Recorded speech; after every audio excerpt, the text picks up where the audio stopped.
देखिए, as far as public interest is concern, ये एक बहुत ही जिसको बोलते हैं कि ग्रेव सिचुएशन होती है, जिसमें इमीडिएट अटेंशन जो है दैट इज़ रिक्वायर्ड।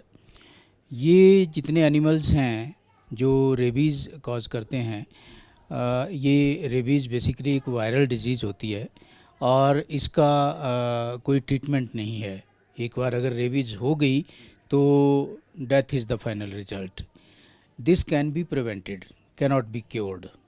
तो कोई भी वायरल डिजीज़ है उसका ट्रीटमेंट नहीं होता है। वायरस को किल करने वाली कोई दवाई आज तक नहीं बनी है वायरिसाइडल। तो शिमला में ये मिनेस जो है ये बंदरों की वजह से, और आजकल आवारा कुत्ते तो बहुत ही ज़्यादा हो गए हैं, उनकी वजह से काफ़ी ज़्यादा होता है। और ज़्यादा प्रॉब्लम यहाँ पर ये है कि जो बाहर से टूरिस्ट घूमने आते हैं उनको ज़्यादा इस प्रॉब्लम का आइडिया नहीं होता, और वो ईटेबल्स जैसे आइसक्रीम है, कोई फ्रूट्स हैं, हाथ में लेकर खाना शुरू कर देते हैं और आसपास से जो है बंदर उनके ऊपर झपट जाते हैं।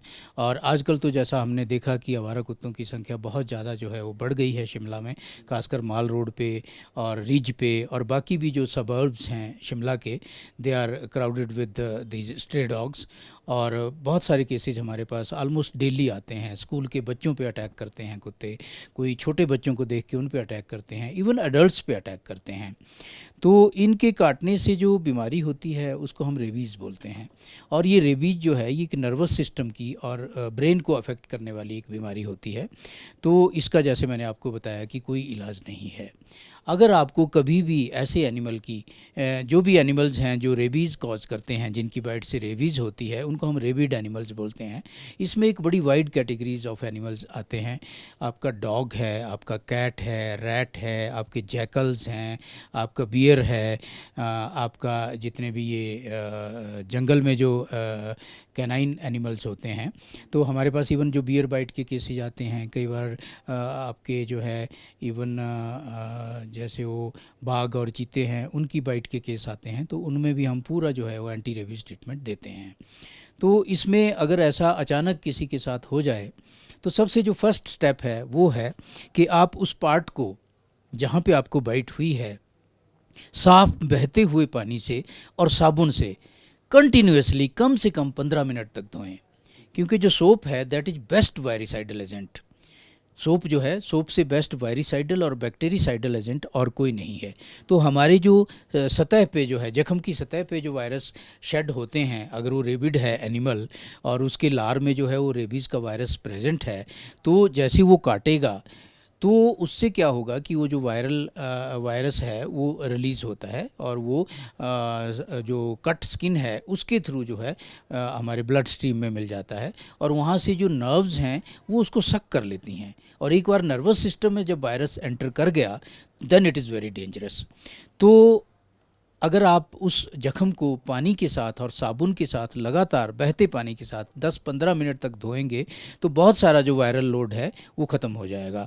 वायरस जो हैं वो धुल जाएंगे, मर जाएंगे, और उससे क्या होगा कि बहुत कम वायरल लोड रह जाएगा, और वो जो है उसको हमारा जो इम्यून सिस्टम है दैट कैन ओवरकम दैट। तो उसको धोने से ही बहुत फ़र्क पड़ता है। पर इसका मतलब ये नहीं है कि धोना सफिशिएंट है और आपको वैक्सीनेशन नहीं करवानी है। उसको धोने के बाद जो है आपने उसको ढकना नहीं है, उसके ऊपर पट्टी नहीं करनी है, क्योंकि पट्टी करने से जो है वार्मथ मिलेगी और ये वायरस वार्मथ में ज़्यादा फैलता है, गर्मी में ज़्यादा फैलता है। उसके बाद जो है आपको इमीडिएटली अपने नज़दीकी जो भी स्वास्थ्य केंद्र उपलब्ध है वहाँ पे जाना है, और वहाँ पे जो है आपको डॉक्टर देखकर जो है वो वैक्सीनेशन लिखेंगे। और ये वैक्सीन जो है एंटी रेबीज़ वैक्सीन हमारी सारे इंस्टीट्यूट्स में अवेलेबल है और फ्री ऑफ कॉस्ट लगती है। इसका जो हमारा रजीम होता है वो होता है 037 और उसके बाद 28, यानी कि 4 इंजेक्शन लगते हैं।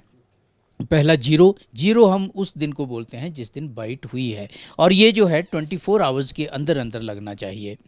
तो बाकी 2 दिन छोड़ के जो है सेकंड इंजेक्शन लगेगा।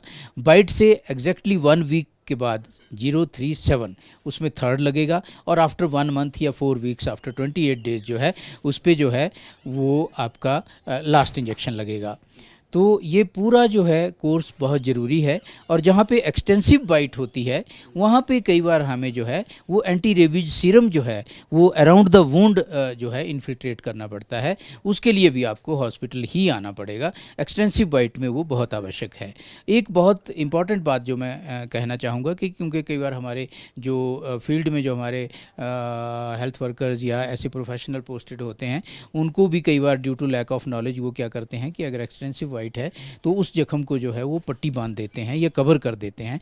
तो a wound of dog bite is never to be dressed, otherwise it will cause more harm. और जो है हॉस्पिटल में जो है इसका ट्रीटमेंट जो है फ्री ऑफ कॉस्ट अवेलेबल है।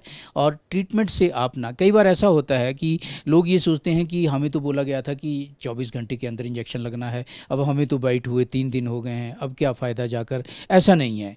आप जो है किसी भी, कई बार हमारे पास लोग आते हैं 15 दिन बाद, कोई किन्नौर में डॉग बाइट हो गई, वो बोलता है जी रास्ता रुका हुआ था, बर्फ़ पड़ी हुई थी, 15 दिन पहले कुत्ते ने काटा था, ऊपर कहीं इंजेक्शन मिला नहीं, आज मैं यहाँ पहुँचा हूँ।